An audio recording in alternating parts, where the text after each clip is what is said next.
I used to think our greatest trials were behind us, but it turns out they were just beginning. My name is Helena, and at 62 years old, I thought I had seen it all. I've been a nurse for over 30 years, caring for others through their most vulnerable moments. Little did I know, my own life was to be turned upside down. Mom. I don't know how you do it, Martha said, shaking her head in admiration. Working those long shifts at the hospital and still coming home to a clean house and a hot meal. Dad's been such a rock, taking care of everything on the home front. I smiled warmly at my daughter, feeling a surge of gratitude for my husband, Roy. After retiring from his engineering job a few years ago, he had insisted on managing our household so I could focus on my nursing career. Your father has been a godsend, I agreed. I'm not sure I could have kept up this pace without his support. Little did I know, those words would soon come back to haunt me. Later that evening, as I was getting ready for bed, my phone pinged with a notification from our bank. Unusual activity on our account. Frowning, I opened the app, fully expecting it to be a false alarm or a simple mistake. Roy handled all our finances these days, so I hadn't really paid close attention to the statements in quite some time. But as I scrolled through the transactions, my heart began to race. Luxury hotel bookings, expensive restaurant charges, lavish purchases from high-end boutiques, all on dates when Roy claimed to be out volunteering or running errands. Suddenly, his frequent absences from home took on a more sinister hue. At first, I tried to rationalize it. Maybe he was just treating himself after years of hard work and sacrifice. But the dates, the amounts, the patterns, it all pointed to something more insidious. A sickening realization began to take root. My husband, the man I had trusted implicitly for over 40 years, might be betraying me in the cruelest way imaginable. I sat on the edge of our bed, clutching my phone, as a kaleidoscope of emotions swirled within me. Anger, hurt, disbelief, and a creeping sense of determination. I refused to be just another statistic, another woman discarded and disrespected in her later years. No, I would not confront Roy directly. Not yet. I needed proof, a solid foundation to stand on before I made my move. With trembling hands, I began documenting every suspicious transaction, every unexplained absence. This was just the beginning, but I would get to the bottom of this, no matter how painful the truth might be. One way or another, I would regain control of my life. Roy might have thought he could take advantage of my trust, but he was about to learn just how resilient and resourceful this 62-year-old nurse could be. The next day, I met my dear friend Linda for lunch, as we did every few weeks. Linda and I had been nurses together for years, bonding over the shared challenges and triumphs of our demanding careers. "So how's everything going with you and Jim?" I asked, trying to keep my tone casual despite the turmoil brewing inside me. Linda's face lit up with a warm smile. "Oh, it's been wonderful. We're actually planning a little anniversary getaway next month. Jim surprised me with a reservation at that fancy resort up in the mountains. You know, the one with the spa and the incredible views?" My heart skipped a beat as she described the very same luxury hotel I had seen charged to our account on a weekend when Roy claimed to be volunteering at the local shelter. I forced a smile, nodding along as Linda gushed about the romantic trip. "That sounds just lovely," I managed to say, my mind racing. "You two deserve some quality time together after all these years." As Linda continued chatting, I found it increasingly difficult to focus on her words. The pieces were falling into place, and the picture they formed made my stomach churn. Roy's frequent absences, the unexplained charges, the fancy hotel getaway, it all pointed to one inescapable conclusion. My husband was having an affair. I excused myself to the restroom, needing a moment to collect my thoughts. In the privacy of the stall, I allowed the tears to flow, my body shaking with a potent mix of heartbreak and rage. How could he do this to me, to our family, after everything we'd been through together? But even as the pain threatened to consume me, a steely resolve took root. I would not be a victim in this story. Roy might have thought he could deceive me, but he was gravely mistaken.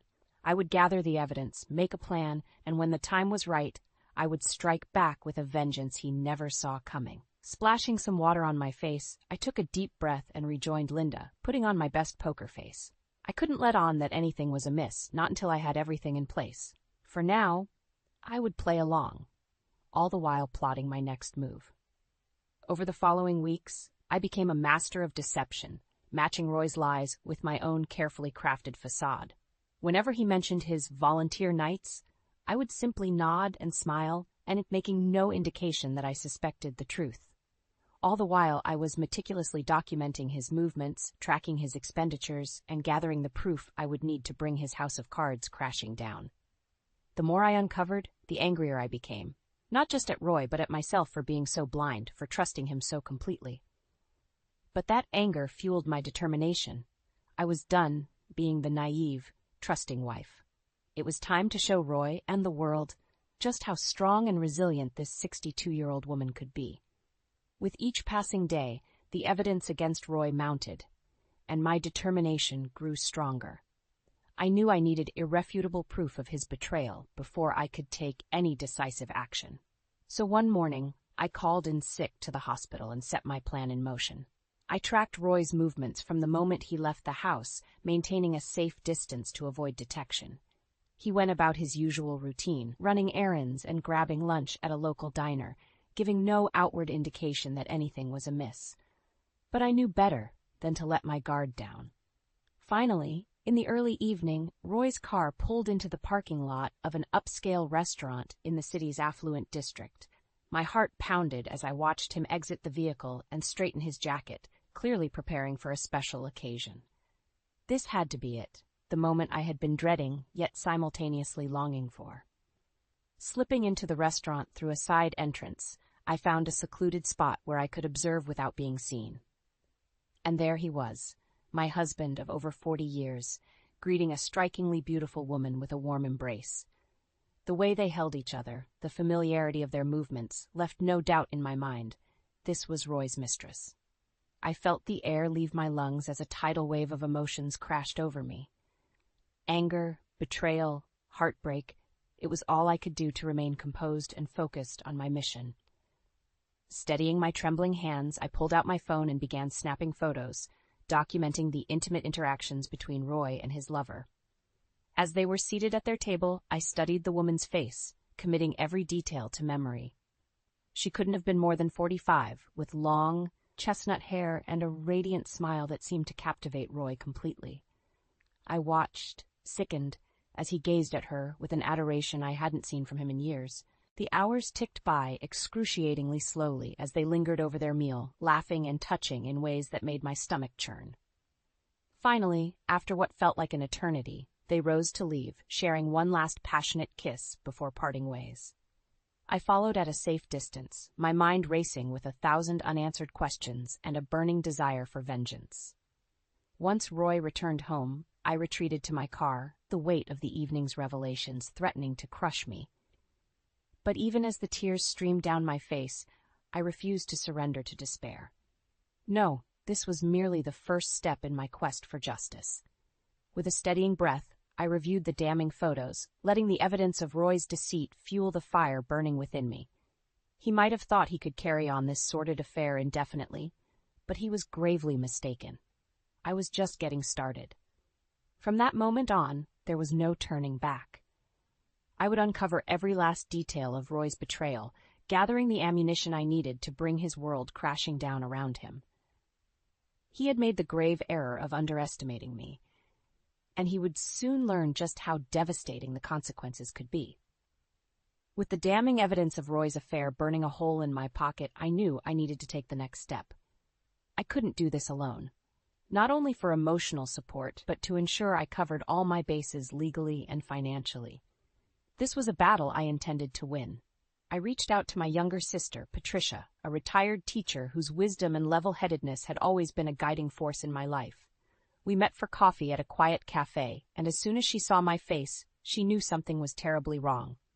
"Helena, what is it? You look like you've seen a ghost," she said, her brow furrowed with concern. Taking a deep breath, I laid everything out for her. The suspicious charges, the luxury getaways, and finally the incriminating photos of Roy with his mistress. Patricia's eyes widened in disbelief as the truth sank in. "That lying, cheating snake," she hissed, her usual calm demeanor giving way to righteous anger on my behalf. "After everything you've done for him, for your family?" I nodded, fighting back tears as the weight of Roy's betrayal threatened to crush me once more. I don't know how long this has been going on, or how deep the deception runs, but I can't confront him yet, not until I have an airtight plan in place. Patricia reached across the table, taking my hand in hers with a reassuring squeeze. You're doing the right thing, sis. That bastard doesn't deserve a woman like you. We'll take him for everything he's worth, and then some. Over the next few weeks, Patricia became my co-conspirator, my rock in the storm of turmoil that had upended my life. Together, we strategized, considering every possible angle and outcome. We knew there would be fallout, both emotionally and financially, but our primary concern was protecting my career and ensuring Martha's life wasn't disrupted more than necessary. With Patricia's guidance, I began meticulously documenting every shred of evidence against Roy, from bank statements to phone records. I also reached out to an old friend, Caroline, whose savvy business acumen and extensive connections would prove invaluable in the battles to come.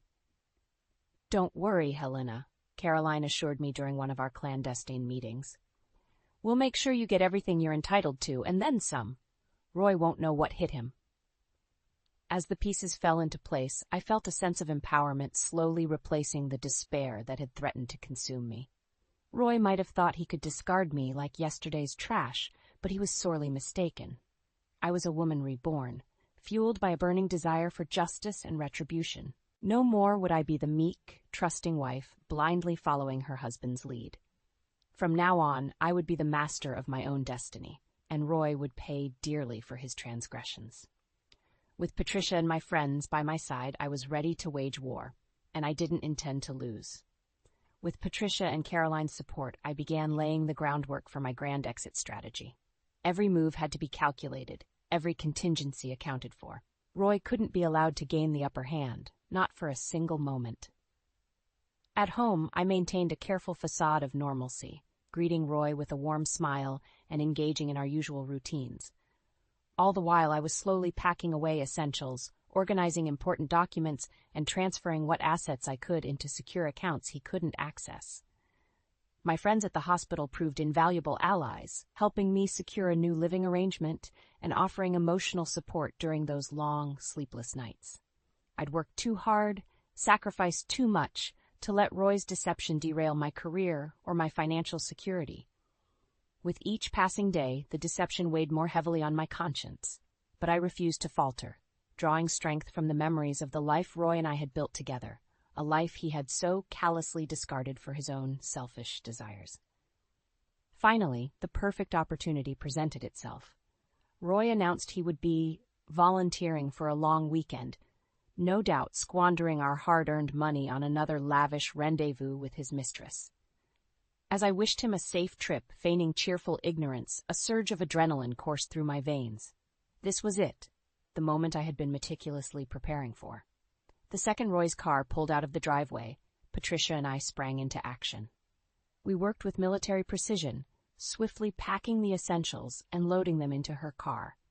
Every box, every bag represented another piece of my life being reclaimed from the wreckage of Roy's betrayal. With the practical matters handled, I turned my attention to the emotional side of my grand exit. I gathered Roy's most prized possessions. The vintage watch I'd gifted him on our 25th anniversary, the framed photos from our dream vacation in Italy, even his beloved recliner, and arranged them in the center of the living room. Then I laid out the evidence of his infidelity, bank statements, phone records, and most damningly, the incriminating photos of him with his mistress. I wanted him to see, with crystal clarity, the depth of his transgressions laid bare before him. Finally, I penned a letter, pouring out my anguish and my resolve in equal measure. Roy, I wrote, my hand trembling with a potent mix of sorrow and rage.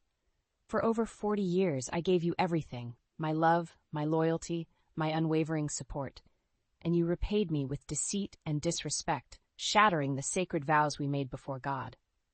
I took a deep, steadying breath, steeling my nerves for the words that would sever our once unbreakable bond. I deserve better than to be cast aside like an old, worn-out relic. I deserve a partner who cherishes me, who values the life we built together. Clearly, you are no longer that man. So I'm leaving, Roy, leaving you to the wreckage of your own making. Don't try to find me. Just know that you brought this upon yourself and upon us." With those parting words, I sealed the letter, placing it atop the stack of evidence like a damning verdict. My message was clear. The jig was up, and there would be no second chances. Hand in hand with Patricia, I took one last look around the home that had once represented my hopes and dreams. Then, with my head held high and my spirit fortified by an unshakable resolve, I walked out the door, slamming it shut on that chapter of my life once and for all. The calm before the storm had passed. Now the real battle was about to begin.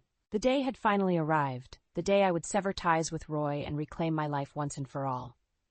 As he prepared to leave for his supposed volunteer weekend, I fought to maintain my composure, greeting him with a warm smile that betrayed none of the turmoil churning within me. "Have a great trip," I said, pressing a tender kiss to his cheek. "I'll miss you, but I know how important this work is to you." Roy beamed, completely oblivious to the fact that his world was about to come crashing down around him. "I'll be back before you know it, dear. Love you." With those parting words, he was gone, driving off to pursue his sordid affair while I put the final phases of my plan into motion. The second his car disappeared from sight, Patricia arrived, her face set in a determined expression that matched my own resolve. "Ready, sis?" she asked, pulling up to the curb. I nodded, adrenaline coursing through my veins. "More than ready. Let's do this." We worked with machine-like efficiency, swiftly loading every essential item into Patricia's car: clothes, personal mementos, important documents. With each box I carried out of that house, I felt a weight lifting from my shoulders, as if I were shedding the shackles of Roy's deception one by one. As we stripped the home bare, I couldn't help but reflect on the decades of memories contained within those walls. The joyous celebrations, the hard-won triumphs, the quiet moments of domestic bliss. So much of my life had been interwoven with Roy's, and now I was cutting those threads forever. But rather than despair, I found strength in those recollections. They reminded me of the woman I had been before Roy's betrayal, strong, resilient, devoted. I had built this life from the ground up, and I would be damned if I let him take that away from me. With the practical matters handled, I turned my attention to one final, deeply symbolic act. I gathered Roy's most prized possessions, the ones that had once held such sentimental value, and arranged them in the center of our now barren living room. The vintage watch, the framed photos, the well-worn recliner, all laid out like an effigy of the life we had once shared. Atop that pile, I placed the evidence of his transgressions: bank statements, phone records, and those damning photos that had set this entire upheaval in motion. I wanted him to see, in no uncertain terms, the depth of his betrayal and the price he would pay for it. Finally, I penned a letter, pouring out my anguish and my resolve in equal measure. "You made your choices, Roy," I wrote, my hand trembling with a potent mix of heartache and rage. "And now you'll have to live with the consequences." With those parting words, I sealed the envelope, placing it atop the stack of evidence like a damning verdict. My message was clear. Our marriage was over, and there would be no second chances. Hand in hand with Patricia, I took one last look around the hollow shell that had once been my home. Then, with my head held high and my spirit fortified by an unshakable resolve, I walked out that door, slamming it shut on that chapter of my life once and for all. In that moment, I felt a surge of power and liberation unlike anything I'd ever experienced. Roy might have thought he could discard me like an old, worn-out relic, but he was gravely mistaken. I was just getting started. When Roy returned home from his supposed volunteer trip that weekend, I can only imagine the shock and confusion that must have washed over him. As he pulled into the driveway, the house appeared perfectly normal from the outside. But the moment he stepped through the front door, his world came crashing down around him. The home we had shared for decades was stripped bare, every trace of my existence carefully removed. In the center of the barren living room lay a tableau that must have chilled him to the bone, his most prized possessions arranged like an effigy, topped with the damning evidence of his infidelity. Bank statements, phone records, and those incriminating photos of him and his mistress, Lisa, stared back at him like a lurid accusation. And there, atop the pile, was my letter, a final, devastating proclamation that our marriage was over for good. I can only imagine the panic that must have seized him in those first few moments, the desperate confusion as he tried to make sense of the situation. His frantic calls to my phone went unanswered, of course, only adding to his growing desperation. Perhaps he thought I would eventually come to my senses, that this was all some elaborate misunderstanding that could be smoothed over with pretty words and empty promises. But as the hours ticked by and the reality of my absence sank in, the true weight of my actions must have hit him like a ton of bricks. Not only had I left him, but I had done so with a meticulous strategic precision that left him utterly powerless. The realization that I had been quietly gathering evidence and making preparations right under his nose, well, that had to sting in a way few betrayals could. In his desperation, I'm sure Roy reached out to Lisa, the woman for whom he had so callously discarded our marriage. But she, too, had faced the fallout of my carefully orchestrated revenge. With the evidence of their affair laid bare, her own life had been thrown into turmoil, thus leaving Roy well and truly alone to contend with the consequences of his actions. As the hours stretched into days, the isolation and shame must have weighed heavily upon him. This was no longer just a matter of a broken marriage. This was a personal hell of his own making, a purgatory crafted by the very woman he had so grievously underestimated. With each passing moment, I imagine Roy's mind replaying every interaction, every lie, every deception that had led to this moment. The years of memories we had shared, the life we had built together, all tainted by the bitter truth of his betrayal. And through it all, the damning evidence of his misdeeds stared back at him, a constant reminder of the price he had paid for his indiscretions. My letter, that final proclamation of freedom and resolve, must have felt like a dagger to his heart, twisting with every rereading. "You made your choices, Roy," I had written, my words carrying the weight of a life's worth of pain and disappointment. "And now you'll have to live with the consequences." For a man who had once held such power and control, the utter helplessness of his situation must have been a bitter pill to swallow. He had gambled everything on his ability to deceive me, and in the end, he had lost it all: his marriage, his dignity, and any semblance of the life he had once known. As for me, well, I had emerged from the ashes of our broken union like a phoenix reborn, stronger and more resilient than ever before. Roy's world might have been crumbling around him, but mine was just beginning anew, a life free from the shackles of his lies, a future forged on my own terms. And if he thought this was the end, that I would simply fade away into obscurity, well, he was about to learn just how mistaken he truly was. In the aftermath of my daring escape from Roy's web of lies, Patricia became my rock, my safe harbor in the storm. With a heavy heart, but an indomitable spirit, I moved in with her temporarily as I set about rebuilding my life from the ashes of our shattered marriage. Those first few nights, as the weight of everything I had endured came crashing down around me, Patricia and I would stay up late into the evening, sharing stories and shedding tears of both sorrow and relief. She had been my co-conspirator, my partner in crime, and now she was my shoulder to lean on as I navigated this new, uncertain path. "I'm so proud of you, sis," she would say, squeezing my hand reassuringly. "Roy never deserved a woman as strong and resilient as you."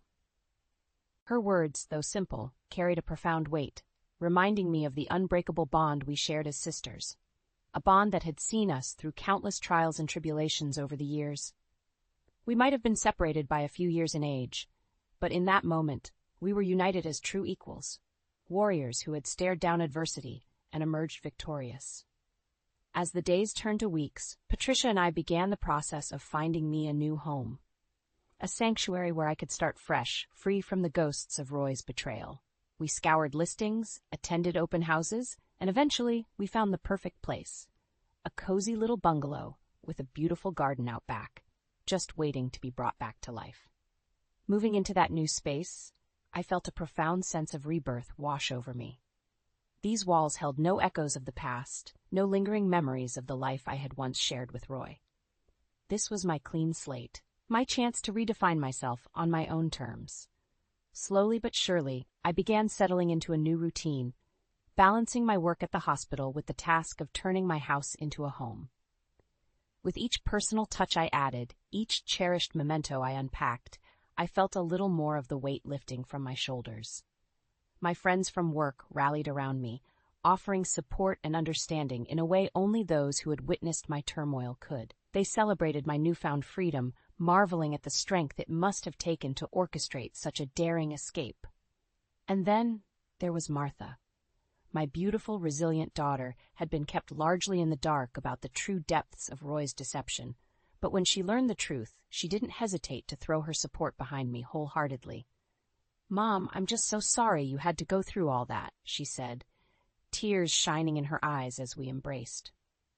"But I'm in awe of your courage and your strength. You're an inspiration." Her words, spoken with such pure admiration and love, were like a soothing balm on the still raw wounds of my heart.